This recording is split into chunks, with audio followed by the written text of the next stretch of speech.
Train रे बसिक कुआड़े जाऊँ हाँ जेहेतु सुनावेश अच्छे ठाकुर तेणुक आम श्रीक्षेत्र अभिमुखे यात्रा करुचु मुझे एका नुहे मो सहित अच्छे बिजु अच्छी मो सहित ये हूँ मो मामू आखिर बसी मिहिर बसी लोक जी जमी जावा कथा जाऊँ लक्ष्य करते बर्तमान आम बड़बंध रास्तार जाऊँ देखिए ट्रेनटा चलुची मामू मोर आगे बसी मुरुखी हसुची मैंने जोड़ी रे आुरी आम पहुँचा पर्यंत कौन है कौन ना आम आपण भिडियो मध्यम निश्चित भाव में देखेबू केते एंजय करुँ जीवा बाटर तेणुक भिडियो सहित जोड़ी रही शेष पर्यटन देखते आंजय कर तो फाइनाली बर्तमान आम आसी कटक रे पहुँचुचे आपने देखिपे कटक से मामूर मिहिर एपटे बिजु मु ये हूँ कटक स्टेशन दृश्य माइक भितर केमी पुलिस भाई देखिपे आम आसी पुरी में पहुँची जाइए कौ भाया वर्षा हो देखूँ वर्षार कौ भाया रही आप देखूँ एपटे केते यात्री मैंने सब शोचुं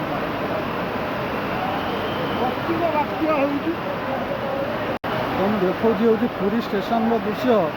कौ भाव में वर्षार तांडव नृत्य हो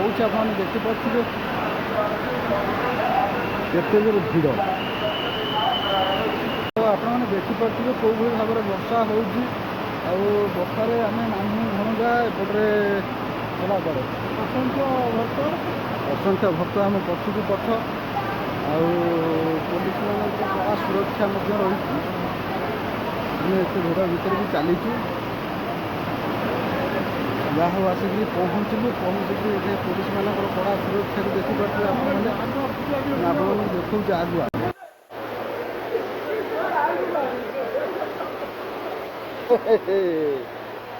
श्रीक्षेत्र अभिमुखे बर्तमान जहाँ महाप्रभु दर्शन होगा छोट रथरे आपने देखिपे कौ भाव में भिड़ रही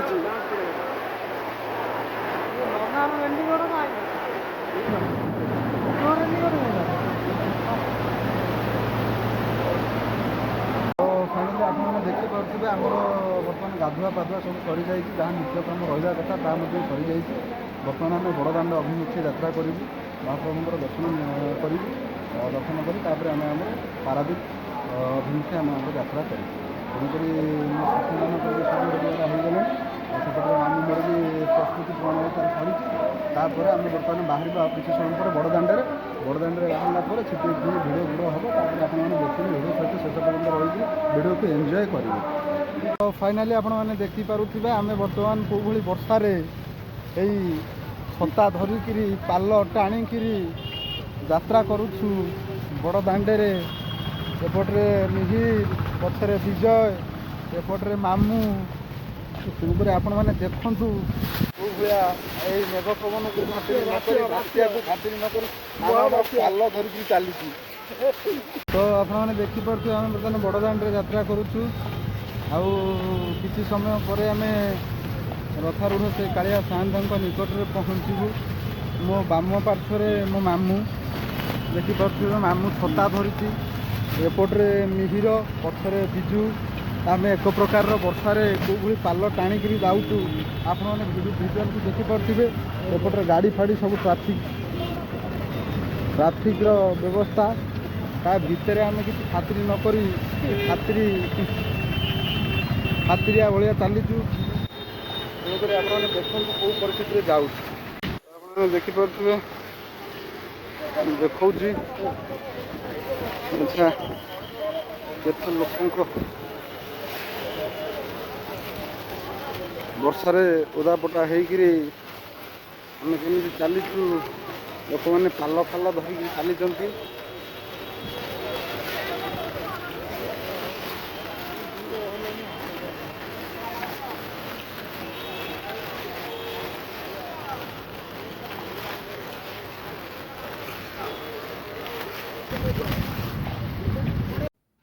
ଯାହା ବି ହଉ ଆମେ ବର୍ତ୍ତମାନ ଆସିକିରି ପୁରୀ ସି ବିଚ୍ରେ ପହଞ୍ଚି ସାରିଛୁ। ଆଉ ଆପଣମାନେ ଦେଖିପାରୁଥିବେ ଇଏ ହେଉଛି ସି ବିଚ୍ର ନଜାରା। ଆଉ ସି ବିଚ୍ରେ ଆମେ ଆସି 4 ଜଣ ତଳେ ପହଞ୍ଚି ସାରିଛୁ। ତେଣୁକରି ଆଉ ଗୋଟେ କଥା କହିବାକୁ ଭୁଲିଗଲି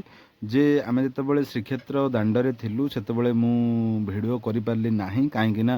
ଯେହେତୁ ପ୍ରଚୁର ବର୍ଷା ହେଉଥିଲା ପକେଟରୁ ମୋବାଇଲ କାଢ଼ିବା ବି ବଡ଼ କଷ୍ଟସାଧ୍ୟ ହେଇଯାଇଥିଲା। ଆଉ ମୋବାଇଲଟା ବ୍ୟାଗ୍ ଭିତରେ ଥିଲା, ତେଣୁକରି କ୍ଷମା କରିବେ ମୁଁ ଆଉ ଭିଡ଼ିଓ କରିପାରିଲି ନାହିଁ ଠାକୁରଙ୍କର, ଆଉ ରଥରେ ବି ଭିଡ଼ିଓ କରିପାରିଲି ନାହିଁ ପ୍ରଚୁର ବର୍ଷା ଭିତରେ। ଏବେ ଟିକେ ବର୍ଷା ଛାଡ଼ିଲା, ତେଣୁକରି ସମୁଦ୍ର କୂଳକୁ ଆସିଲୁ। ସମୁଦ୍ର କୂଳରେ ଆସି ଟିକେ ବୁଲାବୁଲି କରୁଛୁ, ଆପଣମାନେ ଦେଖିପାରୁଥିବେ। ଆଉ ବୁଲାବୁଲିଟା ସରିବା ପରେ ତାପରେ ଆମେ ଆମର ବସ୍ ଷ୍ଟାଣ୍ଡକୁ ଯିବୁ। ବସ୍ ଷ୍ଟାଣ୍ଡରୁ ସେଠି ବସ୍ ଧରିବୁ, ପାରାଦ୍ୱୀପ ଅଭିମୁଖେ ଯାତ୍ରା କରିବୁ। ଆପଣମାନେ ଦେଖନ୍ତୁ ବର୍ତ୍ତମାନ ପୁରୀ ସମୁଦ୍ର କୂଳର ଦୃଶ୍ୟ। ପାଗ ଟିକେ ଫିଟି ଆସିଲାଣି, ତେଣୁକରି ଆପଣମାନେ ଦେଖନ୍ତୁ ଆଉ ଏନ୍ଜୟ ମଧ୍ୟ କରନ୍ତୁ କେମିତି ସମୁଦ୍ରରେ ପର୍ଯ୍ୟଟକମାନେ ଏନ୍ଜୟ କରୁଛନ୍ତି। ଆମେ ବି ସେମାନଙ୍କ ସହିତ ଏନ୍ଜୟ କରୁଛୁ, କିନ୍ତୁ ଆମେ ଆମ ହିସାବରେ ଏନ୍ଜୟ କରୁଛୁ, ସେମାନେ ସେମାନଙ୍କ ହିସାବରେ ଏନ୍ଜୟ କରୁଛନ୍ତି। ତାପରେ ସମୁଦ୍ର ଭିତରକୁ ଯିବା ପାଇଁ ବି ଆମକୁ ଟିକେ ଭୟ ଲାଗୁଛି ବର୍ତ୍ତମାନ ସମୟରେ। ତେଣୁକରି ଆପଣମାନେ ଦେଖନ୍ତୁ ଆଉ ଏନ୍ଜୟ କରନ୍ତୁ।